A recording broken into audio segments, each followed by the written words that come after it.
So hello guys, welcome to BBA Gyan. मैं प्रदीप शर्मा। तो भैया आज की इस वीडियो के अंदर हम एक नया सब्जेक्ट, नया सेमेस्टर जो हमारा स्टार्ट हो रहा है, तो उसके अंदर बिल्कुल ये जो सब्जेक्ट्स जो अब आएंगे सेमेस्टर के अंदर काफ़ी जो है प्रैक्टिकल ये है।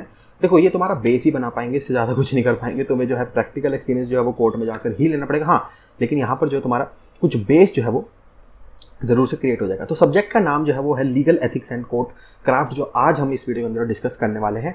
तो देखो जी, इसके अंदर सबसे पहला टॉपिक आता है सुप्रीम कोर्ट रूल्स 1966। कुछ पहले इंट्रोडक्शन पार्ट कर लेते हैं, उसके बाद देखते हैं क्या है इसके अंदर।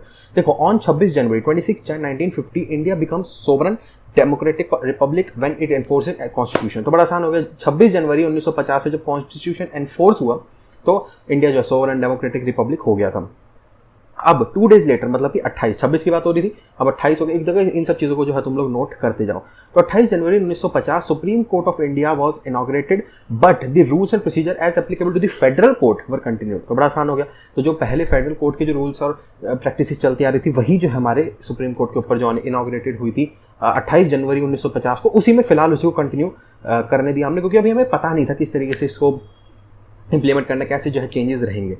तो अंडर आर्टिकल 145 के 1 of the constitution of India, तो supreme court is empowered to frame rules for regulating it practices and procedure. तो उसको कोई भी प्रैक्टिस या प्रोसीजर वो अपने रूल जो है सुप्रीम कोर्ट वो बना सकती है। कौन सा? आर्टिकल 145 के 1 के अंडर जो है कॉन्स्टिट्यूशन में ये दिया हुआ।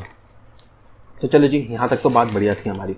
अब जो है आगे देख लेते हैं। इसके अंदर कह रहा है एक और इंपॉर्टेंट टॉपिक जो है वो आ जाता है, वो है advocates and their course of conduct. तो ठीक है जी, इसको देख लेते हैं ये क्या कहना चाह रहा है। देखो, कह रहा है section 16 of the Advocates Act 1961 provides that rolls of advocates are prepared by the state bar council on the basis of seniority and the rolls are divided into 2 part. तो बड़ा आसान हो गया। जो स्टेट की जो बार काउंसिल होगी वो जो है रोल्स बनाएगी एडवोकेट के, मतलब एक फाइल होती है, वो आगे डिस्कस करेंगे क्या है। उसके अंदर जो है डिवाइड होगा कि भाई सीनियर एडवोकेट्स की ये लिस्ट है और नॉर्मल एडवोकेट अदर एडवोकेट्स की ये लिस्ट है। अब ये क्या है कि इसको आगे डिस्कस करेंगे। तो 2 पार्ट में डिवाइड कर दिया। So the first part contains the name of senior advocate and the second other advocates के नाम होंगे उसके अंदर। अब senior advocates are governed by the rules of the supreme court और high court applicable to them and are also subject to restrictions laid down by the Bar Council of India in the interest of the legal profession under section 49 के 1 का G of the Act। तो बड़ा आसान हो गया, उसके ऊपर जो है सुप्रीम कोर्ट हाई कोर्ट के रूल्स भी लगेंगे और मतलब गवर्न होंगे वो उनसे, और जो बार काउंसिल ने जो रूल्स बना रखे हैं in the interest of legal profession या इससे रिलेटेड अंडर आर्टिकल 49 के 1 का जी के अंदर ही लिस्ट दी होगी, उसके वो भी जो है उनके ऊपर मतलब अप्लाई होगा, मतलब वो बाध्य होंगे इन दोनों से। तो ये जी यहाँ तक हमारी चीज़ क्लियर हो गई।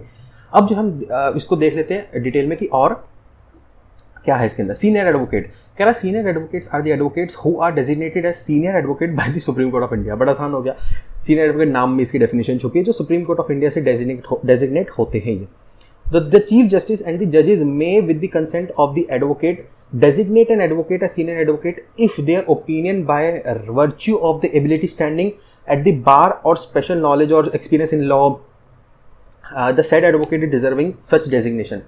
तो या सच डिस्टिंक्शन वही चीज़ हो गई। भाई चीफ जस्टिस जो है वो अदर एडवोकेट से, अदर जजेस से जो है डिस्कस करके उनसे आपकी कंसर्न ले लेगा कि हाँ भी फलाना फलाना ढिमकाना जो एडवोकेट है वो यार बड़ा ही ना मतलब इंटेलिजेंट है, बड़ा उसकी पकड़ है इस लॉ के ऊपर, ऐसे है वो है, तो ये अच्छे से जस्टिस प्रोवाइड मतलब करवा पाएगा। जज को हेल्प करते हैं ना एडवोकेट, तो भाई इसको जो है सीनियर एडवोकेट बना देते हैं। ये बढ़िया आदमी लगा कोई। So when an advocate is designated as a senior advocate, the registrar of Supreme Court shall communicate to all high courts and the secretary to the Bar Council of India and the secretary of the State Bar Council concerned the name of the said advocate and date on which he was so designated. तो जब advocate जो है senior advocate के पद पर आ जाता है तो उस केस में जो रजिस्ट्रार होगा कौन, सुप्रीम कोर्ट का, वो जो है बार काउंसिल ऑफ इंडिया और बार काउंसिल बाकी स्टेट्स को जो है लिख के दे देगा चिट्ठी में कि हाँ भाई फलाना फलाना ढिमकाना जो है वो एडवोकेट हमने सीनियर एडवोकेट जो है डेजिग्नेट हुआ है। तो यहाँ पर तुम लोग देख लो इस डेट पर जो है ये डेजिग्नेशन इसकी एज अ सीनियर एडवोकेट हुई है। तो ठीक है जी, ये क्लियर है हमें। अब कह रहे हैं रिस्ट्रिक्शंस ऑन सीनियर एडवोकेट। अब भैया इतना ऊंचा पद है तो कुछ रिस्ट्रिक्शंस भी होनी चाहिए, तो वो देख लेते हैं क्या रिस्ट्रिक्शंस है। कह रहा है senior advocate is not entitled to file a vakalatnama or appear without an advocate on record in the supreme court or without a junior in any other court or tribunal in India.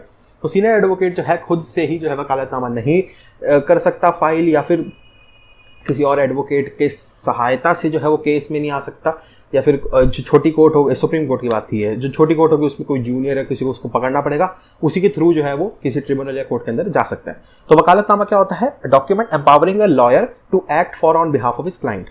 तो ठीक है, वो मतलब नहीं कर सकता, उसको किसी एडवोकेट की, दूसरे एडवोकेट की हेल्प लेनी ही पड़ेगी सुप्रीम कोर्ट के अंदर, और या फिर किसी जूनियर की हेल्प लेनी ही पड़ेगी कोई छोटी कोर्ट के अंदर। तो जी बड़ा आसान हो गया ये। तो वो खुद के उस पर जो है वो एक्ट नहीं कर सकता किसी के क्लाइंट के बिहाफ पर। ठीक है जी। एडवोकेट क्या होता है? रिप्रेजेंटेटिव ऑफ क्लाइंट होता है कोर्ट के अंदर, तो वो नहीं हो सकता। He is also not entitled to accept directly from a client any brief or instructions to appear in a court or tribunal in India. ठीक है जी। तो ये हो गया जी हमारी सीनियर एडवोकेट। अब एडवोकेट ऑन रिकॉर्ड कौन होता है? बेसिक टर्म है ये, बहुत इंपॉर्टेंट टर्म्स हैं इनको, क्योंकि 5 नंबर में पूछ लेते हैं। हाँ, एडवोकेट ऑन रिकॉर्ड, जिसको हम AOR भी कह देते हैं। AOR are those advocates who are entitled to file any matter or document before the supreme court. तो बड़ा आसान हो गया। AOR वो बंदा हो गया या फिर वो एडवोकेट हो गया जो जिसके पास पावर है कि वो किसी भी फाइल मैटर को जो है वो फाइल कर सकता है कोर्ट के अंदर। तो बड़ा आसान हो गया जी। So they can also file an appearance or act for a party in the court. ठीक है जी। तो ये नॉर्मल सारी पावर्स होंगी इसकी। Conditions for being AOR। अब AOR के लिए बनने के लिए तुम्हारे को क्या क्या क्वालिफिकेशन है, क्या क्या कंडीशंस है वो देख लेते हैं। His name on the roll of any state bar council for a period of not less than 4 years। तो roll of any bar council के अंदर उसको 4 साल जो है उसको दिखाने पड़ेंगे कि मैं भैया हूं on the date of commencement of his training. जब से उसकी ट्रेनिंग स्टार्ट हुई तब से 4 साल का एक्सपीरियंस वो मांगेंगे। He has undergone training for 1 year with AOR and passed AOR examination conducted by Supreme Court। तो AOR के साथ भी उसके पास 1 साल का मिनिमम एक्सपीरियंस होना चाहिए, और जो सुप्रीम कोर्ट ने जो पेपर निकाल रखा है वो एग्जामिनेशन भी उसको क्लियर करनी पड़ेगी। He has an office in Delhi within radius of 16 kilometer from the courthouse and gives an undertaking to employ within 1 month of his being registered as AOR, registered clerk या कुछ भी। He pays a registration fees of 200 रुपये। तो इसके अंदर 200 रुपये की जो है यहाँ पर रजिस्ट्रेशन फीस इसकी लगती है AOR की। ठीक है जी। Other advocate same as above, जो पर केसेस बताए थे मैंने वही सेम जो है इन्फॉर्मेशन मतलब रिक्वायरमेंट जो है वो अदर एडवोकेट भी है। तो AOR भी एडवोकेट वाले सेम ही इनकी हो गई सारी कंडीशंस। अब इसके अंदर एक छोटा सा टॉपिक और देख लेते हैं, रोल ऑफ सिंगल जज। अब भैया सिंगल जज का क्या रोल होता है इसके अंदर ये देख लेते हैं। ऑर्डर 6 जो है मतलब V और 1 ऐसे रोमन में लिखते हैं इसे।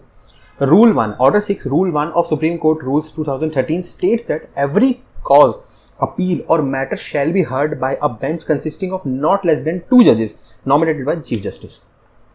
तो कम से कम 2 जजेस जो है यहाँ पर होने चाहिए जो कि नॉमिनेट करेगा चीफ जस्टिस हमारा।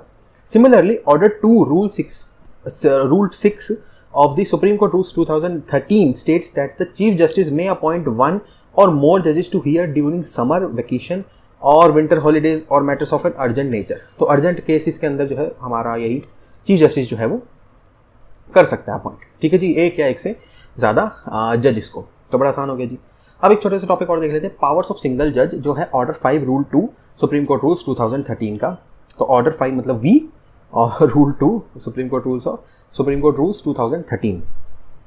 तो भैया इसमें कह रहा है application by AOR for leave to withdraw or for change or discharge of AOR। तो इसके अंदर जो है यहाँ पर application by AOR for leave withdraw इन सब केसेस के अंदर कर सकता है ये। Application for leave to compromise or discontinue an appeal where permission was granted to sue an indigent person. तो application for separate trials for cause of action, ये सारे एप्लीकेशन इसके अंदर दे सकते हैं सिंगल वाले इसको। Rejection of plaint, application for better statement or claim of defence, application for particulars, application to bill return or taxing officer, application for review of taxation, application for issue of commission। ये सारे अलग अलग points हैं, एक ही line में मत लिख देना ऐसे।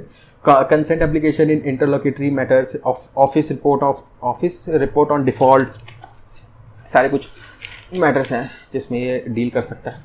Application for refund of security, issue of fresh summon or notice, application by third parties for return of document etcetera. जो भी आप बुक या फिर कोई भी नोट्स को कंसल्ट कर रहे हैं वहाँ पर बहुत लंबी सी लिस्ट दी हुई है, इसमें मैंने मोटे मोटे लिख दिए हैं, बाकी बहुत लंबी सी लिस्ट है। सारा तो ऑब्वियसली याद नहीं करना होता, बट देख लेना एक बार, निगाह मार लेना। रजिस्ट्रार ऑफ सुप्रीम कोर्ट और ऑफिसर्स ऑफ द कोर्ट, इस वीडियो को अलग बनाते हैं, इसको यहीं पर मैं रोकता हूँ। ठीक है जी, और थोड़ा सा एक अलग सेटअप में आज मैं काम कर रहा हूँ, तो देख लेता हूँ वीडियो अच्छे से रिकॉर्ड हुई भी है कि नहीं। तो चलिए जी, यही था इस वीडियो के अंदर। वीडियो अच्छी लगी लाइक कर दीजिएगा, वीडियो अच्छी नहीं डिसलाइक कर दी कोई दिक्कत नहीं, लेकिन एक रीज़न दे दीजिएगा क्यों आपको वीडियो अच्छी नहीं लगी, ताकि उस चीज़ को जो मैं अपने इंप्रूवमेंट लिस्ट में डाल सकूँ। ओके भैया, कमेंट सेक्शन यूट्यूब ने आप लोगों के लिए दिया हुआ कोई भी क्वेश्चन, सजेशन, क्वेरी, डाउट है कमेंट करिए। मैं पूरी कोशिश करूँगा आपको वहाँ पर रिप्लाई करने की। बाकी और भी मेथड्स हैं मेरे से कॉन्टैक्ट करने के, जैसे इंस्टाग्राम का, जिसका लिंक जो है डिस्क्रिप्शन में ही मिल जाएगा आपको। मैं यहाँ पर भी कॉल आउट दे देता हूँ, ANDRO_GUY, ANDRO_गाय। तो मेरा एक्चुअली दूसरा चैनल है, तो उसी के ऊपर इंस्टाग्राम बना रखा है। मैं इसका क्या अलग बनाऊँ, BBLLB ज्ञान का इतने सारे हैंडल नहीं कर पाऊंगा ना मैं। तो वही है, उसके थ्रू आप मेरे से आकर डायरेक्टली चैटिंग के थ्रू बातचीत कर सकते हैं, या फिर जो है मेरे से आप कॉल के थ्रू डायरेक्टली बात कर सकते हैं। एक ऐप का लिंक मैंने नीचे दिया हुआ है, कॉल मी फॉर का। उस ऐप को इंस्टॉल करो, वहाँ पर प्रतीक शर्मा सर्च करो, प्रतीक शर्मा, या फिर BBLLB ज्ञान सर्च कर दो आप, और सीधा वहाँ से मेरे से डायरेक्टली कॉल के थ्रू बातचीत कर सके। कोई भी क्वेश्चन, सजेशन, कुछ भी हो उसको लिया। और अगर सब्सक्राइब करा हुआ तो आपसे बढ़िया बंदा कोई नहीं है। सब्सक्राइब नहीं करा तो कर लो, ऐसे इंपॉर्टेंट सब्जेक्ट्स और ऐसे इंपॉर्टेंट टॉपिक्स को जो है तुम लोग कर दोगे क्या मिस। चलो जी, और सब्सक्राइब आपने खरीद दिया होगा, नहीं करा कर दो यार, कोई दिक्कत नहीं है। चलो जी, thank for be well again, signing out, bye, take care and या कोरोना से बच के। वीडियो अच्छी लगी तो बेल का आइकन भी दबा देना। चलो बाय बाय।